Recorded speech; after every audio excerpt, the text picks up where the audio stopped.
Vamos a entrar al capítulo 11. Realmente me estoy brincando de la vida de Moisés todas las plagas, porque cada una de las plagas predica. Cada una de las plagas que se presentaron en Egipto fueron humillaciones a los dioses y a donde los egipcios habían puesto su confianza. Y nos vamos a centrar en el último evento, en la última de las plagas, y ahí es donde vamos a entrar en la vida de Moisés.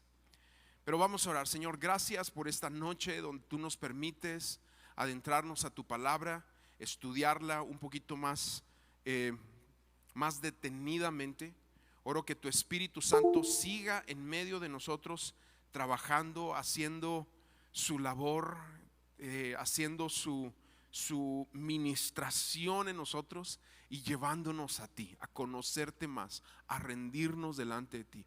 Gracias por lo que estás haciendo, y encuentra en esta noche corazones fértiles donde caiga tu palabra y produzca un fruto abundante. En el nombre de Jesús, amén y amén. Yo le puse por título, híjole, no se me ocurrió otro. Ahí va: a mí me enseñaron a ser rebelde.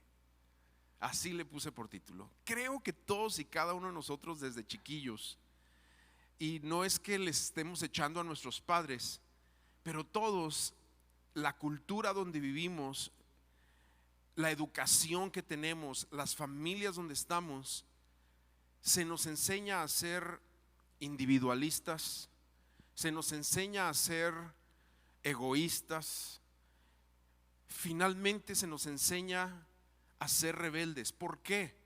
Porque ya de por sí nacemos con una rebeldía en el corazón. Entonces yo quiero explorar contigo el tema contrario a la rebeldía, que es la obediencia. Pero déjame decir, antes de entrar por ahí a todo esto, que quiero entrar como introducción, porque me estoy realmente brincando una porción considerable de Éxodo donde se habla de las plagas. Pero para que tú entiendas y lo tengas en el registro de tu conocimiento bíblico, en la Biblia hay 4 eras de milagros sorprendentes, sobrenaturales. Una cosa que tú dices, wow, y cuando las lees, tú dirás, ¿será esto posible? Bueno, todo esto sucedió porque tiene una razón de ser. Y estas eras de milagros sin precedentes, cada una de ellas anticipa y avala lo que Dios está haciendo en ese tiempo, y una nueva etapa donde Dios quiere meter a su pueblo, a su iglesia en sus propósitos, y para eso lo avala con una serie de milagros impresionantes. Hay 4 eras. La primera de ellas fue esta: Moisés.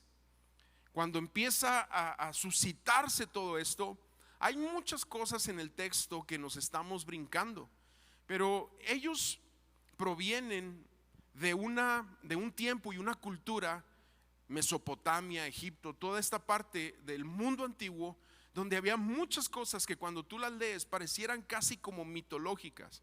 Sin embargo, fueron la realidad de esos tiempos y la realidad de lo que se vivía. Tú vas viendo cómo Moisés, cuando llega ahí con el faraón, los mismos magos pueden materializar energía. ¿Qué es esto? Que ellos también agarran una vara y también enfrente de todos hacen una serpiente, porque todo eso se estaba viviendo realmente en esos tiempos, y eran de la cultura mesopotámica, de lo que había en aquellos tiempos. Había mucho estudio de la brujería, mucho estudio de hechicería, mucho estudio de todo esto, situaciones que se daban. Había muchísimo de eso. Pero Dios llega con una serie de milagros, humillando las situaciones que estaban pasando, y lo trae de una manera tan fuerte que cuando tú lees las plagas nos quedamos sorprendidos, ¿verdad? Entonces la primera etapa de milagros es esta, la era de Moisés. La segunda es cuando viene Elías. Sí, Elías viene también con una serie de milagros, que ora y se detiene la lluvia por 3 años y medio, ora, cae fuego del cielo en varias ocasiones. O sea, wow, Señor, haz que caiga fuego ahí. Y ¡pah! Imagínate. O sea, tú y yo lo pensamos y dices, ¿a poco sí? Pues eso está en la palabra de Dios, y fueron épocas que Dios permitió para avalar una segunda etapa. La primera era Moisés, el éxodo, la liberación, la gestación de Egipto, la ley. Y luego viene Elías, el representante. Ya había habido profetas anteriormente, videntes anteriormente, pero Elías representa la apertura profética. Y luego la tercera época es Jesús y la iglesia. ¿Y te acuerdas en el monte de la transfiguración quién está? Elías, Moisés y Jesús. Y Jesús viene también con unos milagros, unas liberaciones, unas cosas que le dice al demonio, legión, vete allá a los cerdos, y miles de cerdos se despeñan.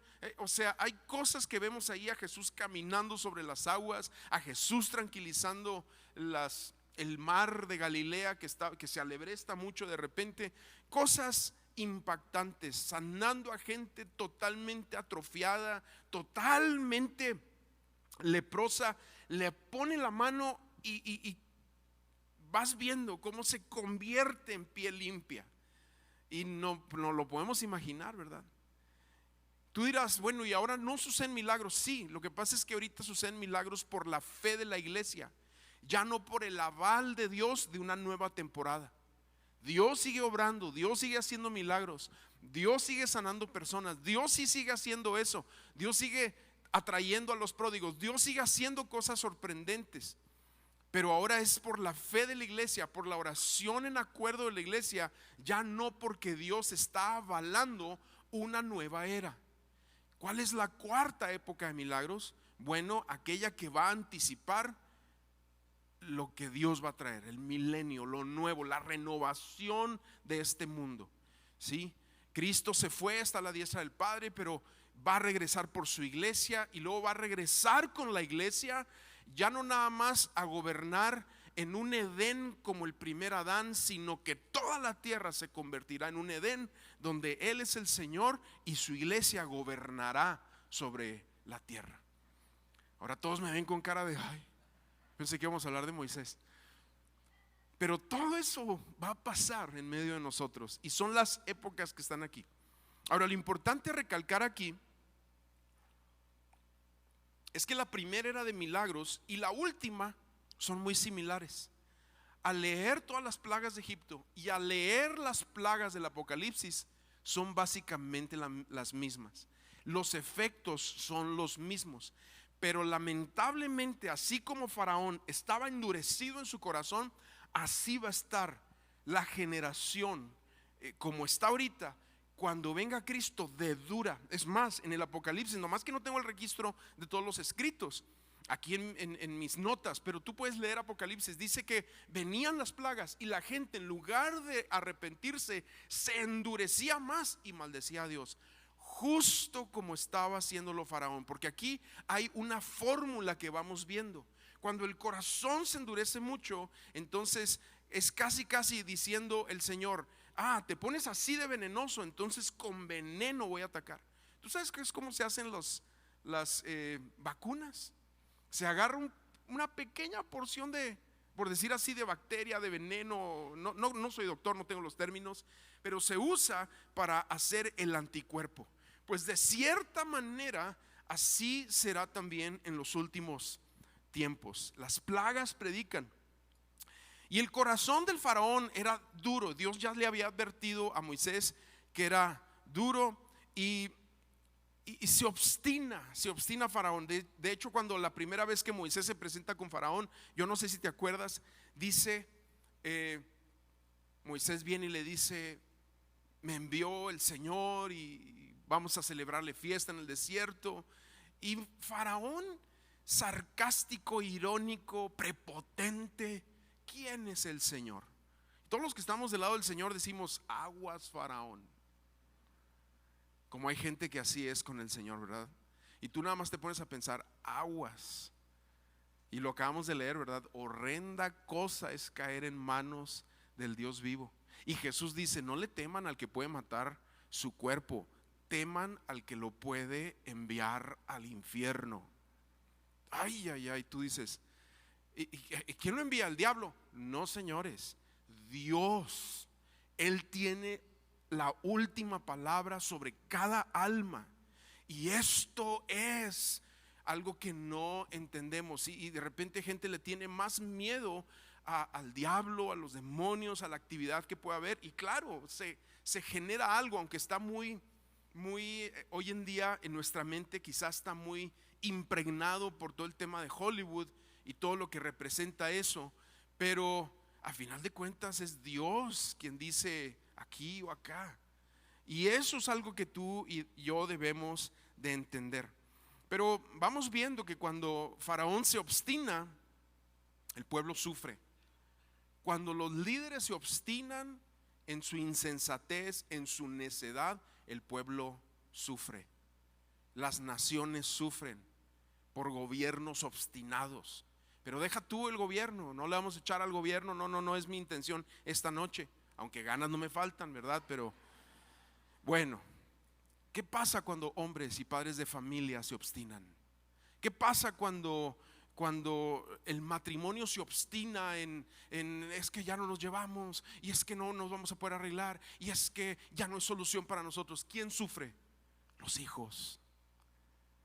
¿Y qué es lo que tiene que hacer Dios? Si son suyos, Dios los va a llevar por un tiempo, un quebranto, los va a tratar, obviamente, para misericordia de los hijos. Pero lamentablemente muchos se siguen obstinando y se llevan a los que están ahí de encuentro. Pastores se obstinan también en decisiones que toman, en cosas que hacen, se obstinan, y hay gente que sufre. O sea, parejo, toda persona que tiene liderazgo, hay que tener cuidado de que nuestro corazón no se endurezca, se obstine, y luego los que van detrás de nosotros sufran por esa negligencia, esa insensatez de parte de nosotros. Pero el ingrediente esencial de lo que vamos a ver en Éxodo capítulo 11, vamos a empezar a leer el capítulo 11, es corto ese capítulo, vamos a tratar unas cosas de ahí, y luego entramos al capítulo 12 y la conmemoración de la Pascua. Pero el ingrediente central de esto es la obediencia. Ahora, cuando hablamos de obediencia, intrínsecamente, o sea, en nosotros está algo que luego se resiste. Cuando te dicen obediencia, yo no sé si tú, pero tenemos esa tendencia así como a ver, ¿por qué? Pero en Dios y en las cosas de Dios, a veces los porqués vienen hasta después. Y vamos a ir viendo aquí esto. Ahora, la obediencia es central, crucial en la vida de los creyentes, de cada cristiano. Cualquier empresa que cualquier cristiano emprenda, desde un llamado ministerial, un llamado transcultural, hasta la manera de hacer negocios o hasta la manera de invertir nuestras finanzas y recursos, escuchar lo que Dios dice, respetar su llamamiento a nosotros, responder en obediencia y dejarle a Él los resultados, es crucial para tener una vida cristiana victoriosa, vamos a decirlo así, ¿no? Aunque está un poquito así el título, pero es crucial, es crucial. Entonces déjame empezar leyendo Éxodo 11:1, estoy bien clavado con Hebreos, ¿verdad?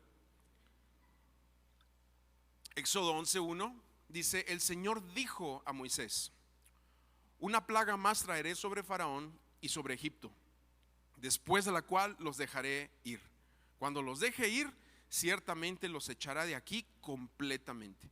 Dios ya le había hablado a Moisés al respecto, pero ahora sí era hora de efectuarlo. Era lo último que iba a pasar.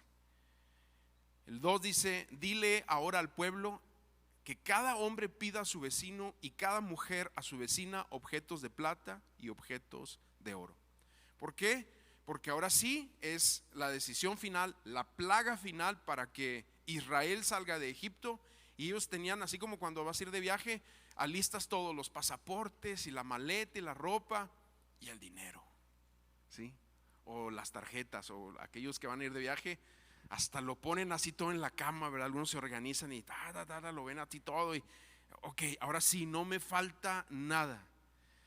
¿Y por qué esto? Pues porque este iba a ser como una paga después de todo lo que Egipto hizo con Israel. Recuerda todos los pasajes anteriores de se escuchaba el clamor, de la aflicción que tiene Egipto. O sea, realmente esto era como un pequeño indemnización por 400 años de esclavitud y de abuso.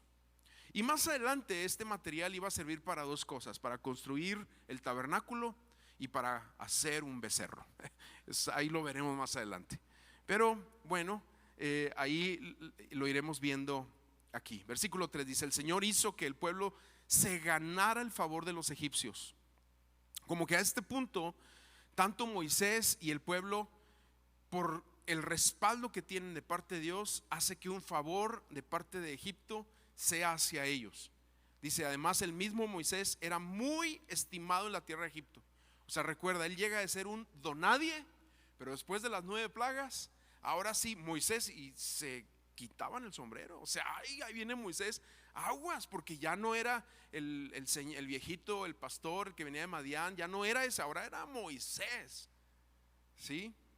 Tanto a los ojos de los siervos del faraón como a los ojos del pueblo. Porque la primera vez que se presenta Moisés ante el faraón, hasta los brujos de Moisés hacen lo mismo, y luego cuando la sangre, el agua también la convierten en sangre. Pero ya después de los piojos, ahora sí dicen: esto es dedo de Dios. Y entonces entra Moisés a la corte del faraón y ahora todos tiemblan. Dios cambia todo por un elemento importantísimo en Moisés: obediencia. Obediencia. Si no hay obediencia, no va a cambiar nuestra gracia, nuestro factor de gracia alrededor. Y esto es algo que vamos a ir viendo aquí. Ahora la gracia producida por la obediencia es por dar pasos de fe. Fíjate, la fe y la obediencia van de la mano, porque tener fe pero no obedecer, no se completa la fe. Es cuando la fe obedece, se completa, y luego viene la gracia. Hay mucha gente que dice: oye, es que ¿por qué aquel tiene tanta gracia? ¿O por qué aquel le va tan bien? ¿O por qué Dios bendice tanto a esa persona? Y a veces pensamos como que si Dios escoge a personas para otorgarles gracia, pero no es así. La fórmula es al revés. El hombre le cree a Dios, y después de creerle a Dios hay gracia. ¿Sí? Hay gracia. O sea, primero tenemos fe y luego después viene esta gracia. Y después de esto, a partir del versículo 4, pues viene Moisés y le habla al faraón, porque esta es una conversación con el faraón en su última audiencia, donde obviamente el faraón no hace caso por lo duro de su corazón. Y viene Moisés a decirle 5 duras realidades que van a golpear ahora a Egipto. La primera de ellos le dice: algo va a suceder a medianoche. Viene y amenaza y advierte. Si Faraón ha visto que 9 plagas se ha cumplido, ¿por qué sigue su corazón tan endurecido? Pero sabes que hay gente que es así. Hay gente que no ve, que insiste en su pecado, que insiste en su insensatez, que insiste en su rebeldía, que insiste en su falta de rendirse al Señor. Y ya sabes, pues el veneno se golpea con veneno. ¿Sabes cómo paran los fuegos en los bosques? Los grandes fuegos, con fuego. Tienen que hacer una línea de fuego para que el fuego se tope con fuego y se apague el incendio de los bosques. Algo va a suceder. Versículo 4: y Moisés dijo: así dice el Señor, como a medianoche yo pasaré por toda la tierra de Egipto. De ahí viene la palabra Pascua, de pasar. ¿Sí? Yo pasaré por toda la tierra de Egipto. De hecho, en inglés es más fácil entenderlo. ¿Sí? En español quedó un poquito dificultoso porque viene la traducción del latín, y ya sabemos que del latín viene toda una tradición. Pero en inglés es muy sencillo, se llama pass over, o sea, pasa por arriba. Así se llama la Pascua en inglés, pass over. Entonces aquí dice: voy a pasar por la tierra de Egipto. Y después deja caer la bomba. Segunda realidad, todo primogénito de Egipto morirá. Y dice el versículo 5, y morirá todo primogénito en la tierra de Egipto, desde el primogénito de Faraón que se sienta en su trono, hasta el primogénito de la sierva que está detrás del molino, también todo primogénito del ganado. O sea, le está diciendo a Moisés: Faraón, esto ya no es nada más para los de allá afuera, esto te incluye a ti y a tu hijo. Tercer gancho al hígado: habrá aflicción en toda la nación. Versículo 6, y habrá un gran clamor en toda la tierra de Egipto, como nunca antes lo ha habido y como nunca más lo habrá. O sea, ese fue un golpe para Egipto humillante. ¿Sí? Número 4, versículo 7, Israel será protegido. Fíjate cómo dice: pero a ninguno de los israelitas, ni siquiera un perro le ladrará. ¿Qué significa esto? Que va a estar tan tranquilo todo en Gosén, donde vivía Israel. Va a estar tan quieto todo en ese lugar que ni los perros van a ladrar. ¿Cuántos de ustedes tienen una colonia donde ladran mucho los perros? ¿Sí? Yo tengo ahí varios vecinos que, híjole, qué bárbaros. ¿Sí? Pero todo en Egipto, perdón, en Israel iba a estar todo tan tranquilo, dice, que ni un perro va a ladrar. Dice aquí: ni a un hombre ni a un animal, para que ustedes entiendan cómo el Señor hace distinción entre Israel, entre Egipto e Israel.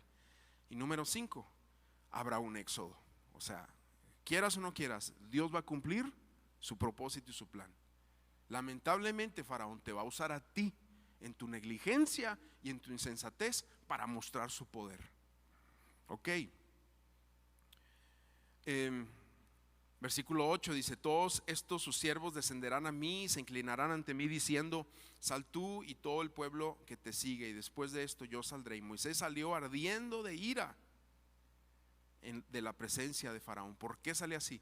Pues creo que, como decimos, ¿verdad?, le llenaron el buche de piedritas, le colmaron, lo colmaron a Moisés y sale ardiendo. O sea, ya no es el Moisés que viene temeroso, tartamudeando, ahora sale encolerado, creemos, por la insensatez y dureza de Faraón. O sea, ahora ya Faraón está en manos de Dios. Y después de esto entramos al capítulo 12. Ahí terminan las plagas.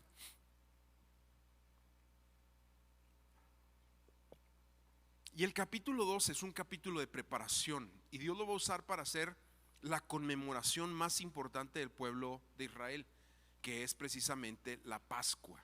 La Pascua. Eso está en Éxodo capítulo 12, versículos del 1 al 11.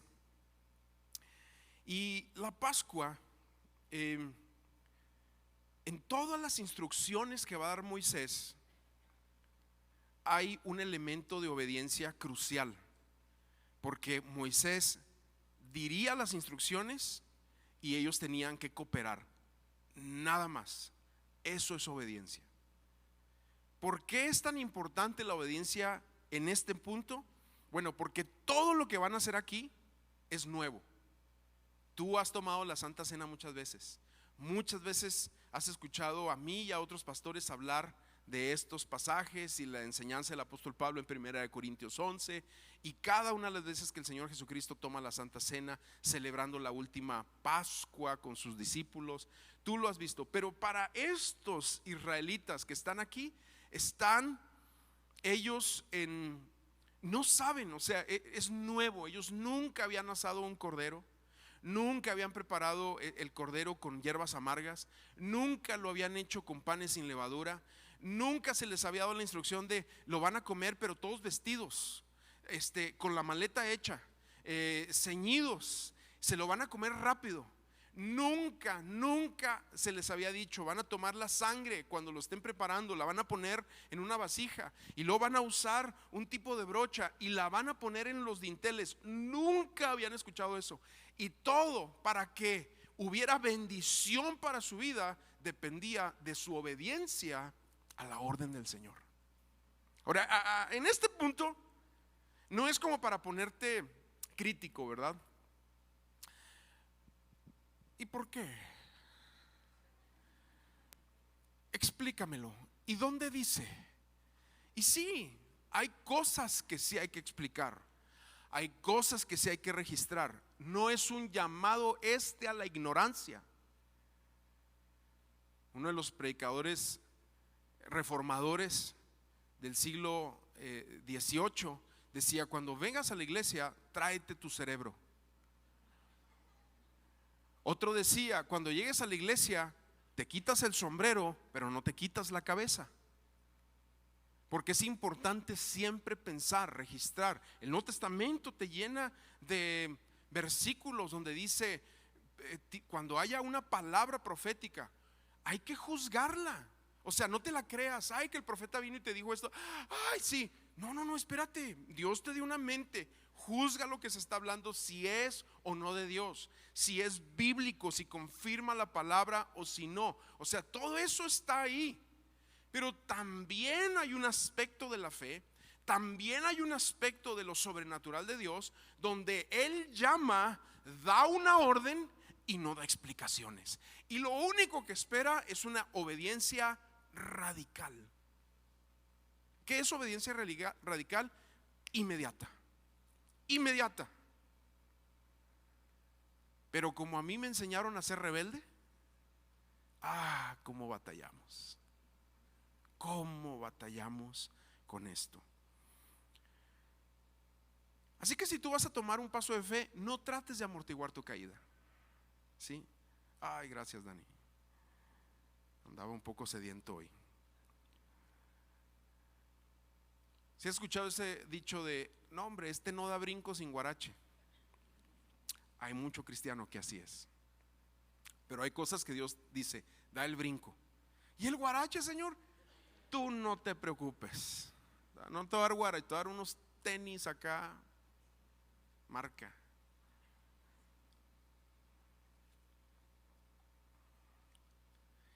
Y esta conmemoración de la Santa Cena está basada en la obediencia. Ellos no hicieron un concilio para organizarla y pensarla y le creemos a Moisés, no le creemos. No hubo nada de eso para entenderlo y digerirlo.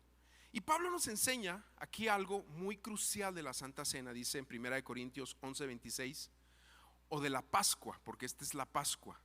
Dice: porque todas las veces que coman este pan y beban esta copa, porque esto que estás leyendo es la conmemoración moderna, o sea, del Nuevo Testamento para nosotros, de lo que fue la Pascua que empezó en los tiempos de Moisés. Dice: todas las veces que coman este pan y beban esta copa, proclaman la muerte del Señor hasta que Él venga. Ok, ¿de qué habla ahí? Bueno, habla de dos cosas. Cada vez que hacemos Pascua, conmemorando el pan y el vino, y lo tomamos como iglesia, hay dos cosas que estamos conmemorando. Una es, estamos anunciando que Jesús sí se hizo hombre, sí llegó a la cruz, sí cumplió su sacrificio. Pero segunda, estamos conmemorando que en otro momento Dios va a volver a pasar. Y si la sangre no está en el dintel de nuestras almas, nosotros también vamos a morir. Estamos proclamándole al mundo. De hecho, quiero decirte algo: la Santa Cena o la conmemoración de nuestra Pascua no es nada más el evento del pan y el vino. Eso lo hacemos una vez cada cuando, como una conmemoración, haciendo obediencia a la palabra de Dios.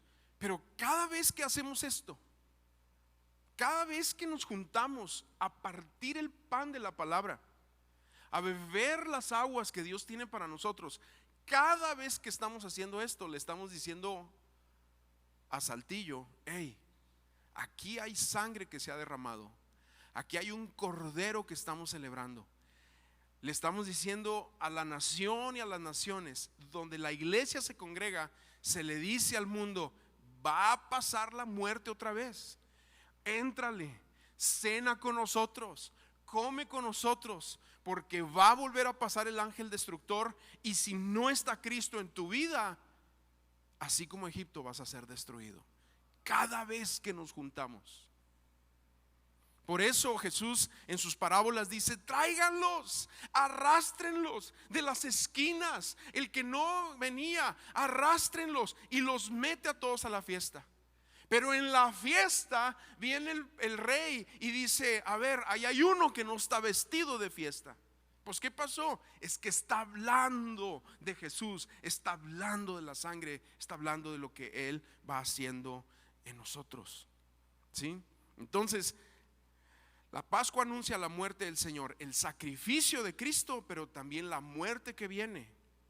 Y estas instrucciones obviamente iban a ser para que ellos las pasaran a su familia. O sea, ellos después, los hijos en el desierto, y cuando entraron a la tierra prometida, iban a preguntar: papá, ¿por qué nosotros oramos antes de comer?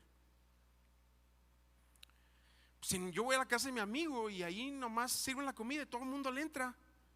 Así me llegó una vez uno de mis hijos y me dijo: oye papá, ¿y por qué me hizo una pregunta, pero no quiero ponerla aquí para no exponer a nadie, ¿verdad? Pero sí se lo voy a decir. Viene y me dice: oye papá, pues que mi amigo el domingo fue a la iglesia y que se comió el cuerpo de Cristo. Fíjate, en la mente de un niño de 8 años, 7 años. ¿Cómo? Y ya le expliqué. Porque todo esto era para que los padres le explicaran a los hijos. Así como tú explicas a tus hijos cuando dicen: papá, ¿pero por qué vamos a la iglesia? Si mis amigos se levantan todo el domingo, andan en pijamas y luego se van al parque, ¿por qué nosotros vamos a la iglesia? Y tú les tienes que explicar: papá, ¿por qué todos se fueron de viaje de vacaciones y nosotros vamos a un viaje misionero? ¿Por qué, papá? A ver, ahí te la dejo esa, ¿verdad? Oye papá, ¿por qué llegas a la iglesia y levantas tus manos? Tú tienes que explicar eso. Oye papá, ¿por qué apartas de tu dinero y lo das al Señor? ¿Por qué? Y tú tienes que explicar eso. Pero si tú no tienes respuesta para eso todavía, es porque a lo mejor necesitas comer la Pascua.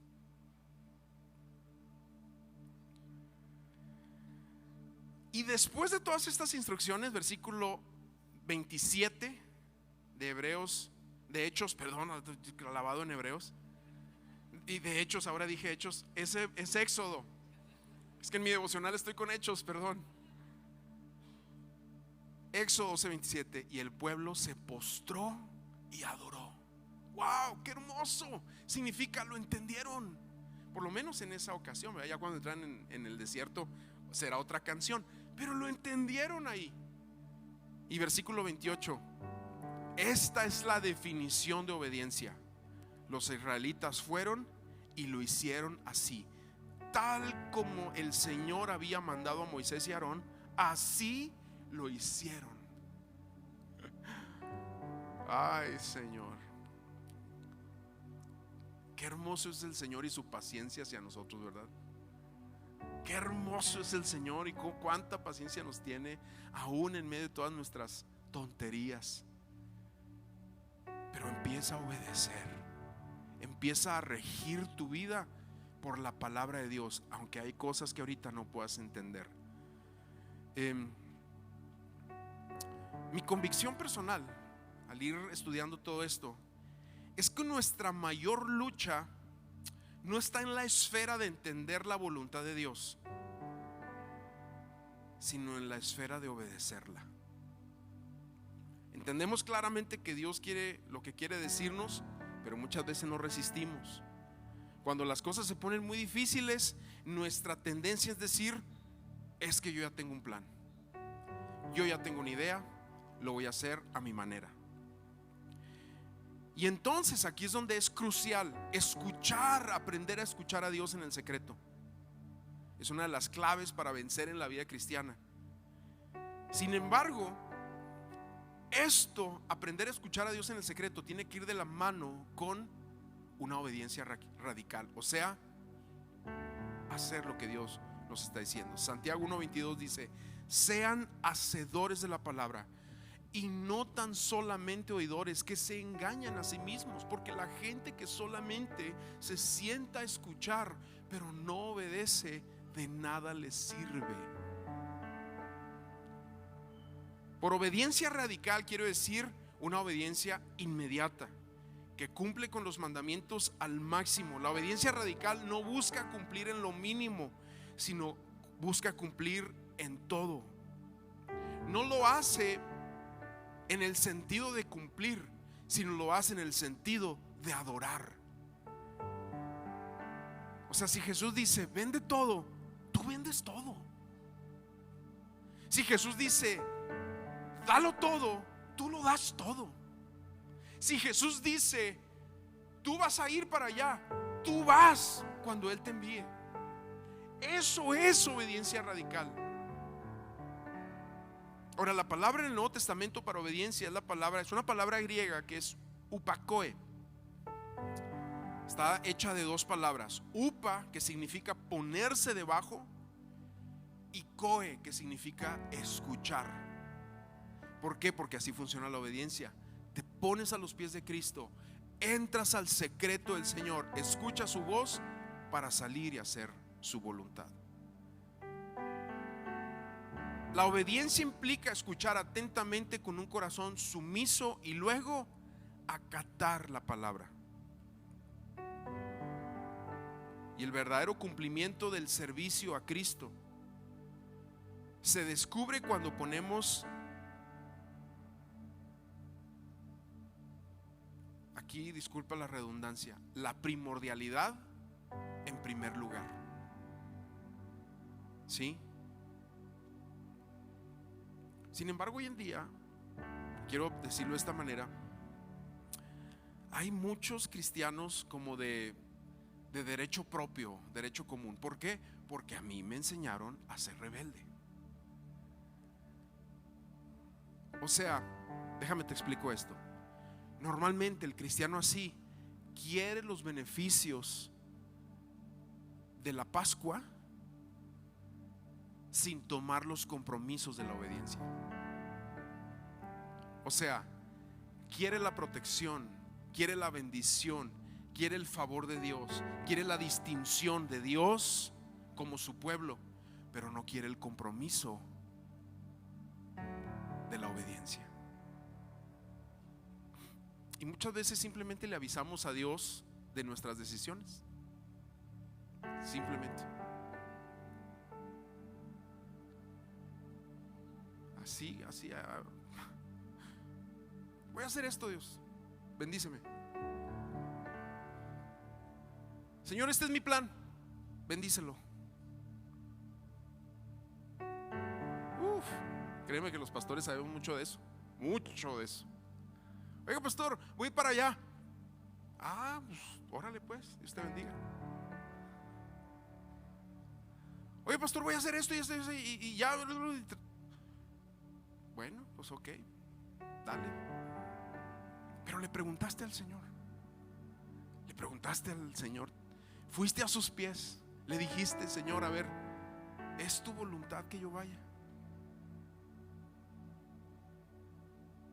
Es raro, o sea, es rara la persona que viene y te pregunta, oiga, pastor, ¿cómo ves? Rara. Y la misma persona que le pregunta, que le dice y le avisa al pastor, tiene la misma relación con Dios de avisarle a Dios lo que está haciendo.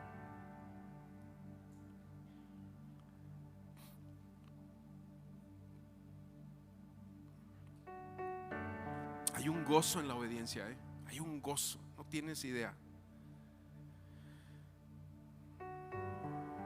Y tú podrías pensar, pues que el pastor quiere que todo el mundo lo obedezca. Ay, Dios mío, no es por ahí. Es porque así como un padre quiere que sus hijos sean bendecidos, de la misma manera debe ser el corazón de los líderes, como los padres sobre los hijos. Pero cuando no entendemos esto, entonces bueno, tenemos nuestras decisiones como derecho común, ¿verdad? Quiero terminar con esto, ya sé que se nos vino el tiempo encima. Te lo digo rápidamente. Número 1, la obediencia produce plenitud. Juan 12:50 dice Jesús: y sé que su mandamiento es vida eterna. Por eso lo que yo hablo, lo hablo tal como el Padre me lo ha dicho. Yo te puedo contar 1000 anécdotas e historias porque ya sabes que en cada congregación hay el clásico hermano, hermana a quien Dios le habla directamente. Sí. Ellos tienen una comunicación así directa con Dios y tú eres un protocolo. Uy, de eso te podría decir mucho. A lo largo de mi vida, no lo digo aquí en Amistad de Saltillo, a lo largo de mi vida lo he visto. Bueno, número 2, la obediencia llama la atención de Dios. Es que esto es algo hermoso, porque cuando hay alguien así, Dios, que tiene sus ojos sobre toda la tierra, los pone sobre unos en particular. Fíjate quiénes son, aquí está Isaías 66:2, la segunda parte del versículo, leo de la NTV, dice: bendeciré a los que tienen un corazón humilde. Esos son los que van a obedecer, los de corazón humilde. Los que tienen en su corazón rezagos de egoísmo, de todo lo que a mí me enseñaron, nunca van a tener un corazón humilde y arrepentido, dice el versículo. Dice: a los que tiemblan ante mi palabra. Ahí está. Temblar ante su palabra no es un miedo, es tú dices: yo voy a lo que tú dices, Señor. Y Dios, que tiene sus ojos sobre toda la tierra, busca a esos. Dice, Jesús lo dice de otra manera en Juan capítulo 4: el Padre busca adoradores en espíritu y en verdad. ¿Qué es eso? Es lo mismo, es esa obediencia radical. Número 3, la obediencia produce gran intimidad. Cuando hay una intimidad, que cuando Dios te habla, tú obedeces, pero como sabe que tú obedeces, Él te vuelve a hablar. Juan 14:21: el que tiene mis mandamientos y los guarda es el que me ama, y el que me ama será amado por mi Padre, y yo lo amaré y me manifestaré en él. ¿Qué es eso sino una intimidad? Y número 4, la obediencia edifica bases inconmovibles. Al final del Sermón del Monte dice: cualquiera que oye estas palabras y las pone en práctica será semejante a un hombre sabio. Edificó su casa sobre la roca, y cayó lluvios, torrentes y vientos, y azotaron, pero no se cayó, porque había sido fundada sobre la roca. Pero el que oye estas palabras mías y no las pone en práctica, vino lo mismo y terminó en un terrible destrucción. Vamos a ponernos de pie.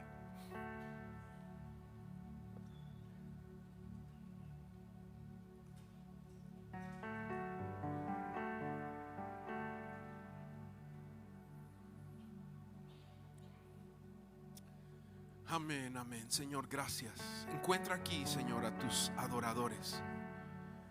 Señor, encuentra aquí, hoy que celebramos la Pascua, hoy que estamos en todo el mundo occidental, Señor, por entrar a este tiempo de Semana Santa y de Pascua. Danos entendimiento de lo que tú hablas, Señor, y llévanos como individuos, como familias, como iglesias. Llévanos a entender lo que tú hablas. Encuentra aquí corazones que te buscan, que te aman. Encuentra en este lugar corazones adoradores, hijos en espíritu y en verdad. Encuéntralos aquí.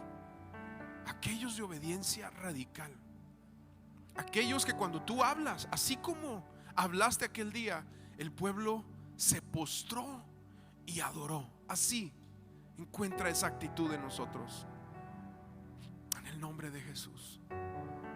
Ven, Señor. Ven, Espíritu. Yo oro por aquellos que estén batallando en su corazón con rebeldía. Señor, yo oro por aquellos que están en su corazón batallando con eso. Ahí ese elemento de protagonismo que en este momento de la obediencia estorba. Oro en el nombre de Jesús, Señor, para que tú caigas con tu espíritu y traigas revelación de esto. En el nombre de Jesús, ven, Señor, a este lugar. En esta hora, háblalo sobre tus hijos, háblalo sobre tu iglesia en el nombre de Jesús. Ministra a tus hijos y sus corazones en esta hora. Rompe los vestigios que quedan en nosotros de ese egoísmo, de eso del pasado, de eso que nos enseñaron en nuestra casa, en las escuelas, Señor. Esa independencia, rómpela y enséñanos a ser totalmente dependientes de ti. Enséñanos esta palabra obediencia, ponernos debajo de tus pies. En el nombre de Jesús, en el nombre de Jesús. En el nombre de Jesús, Señor.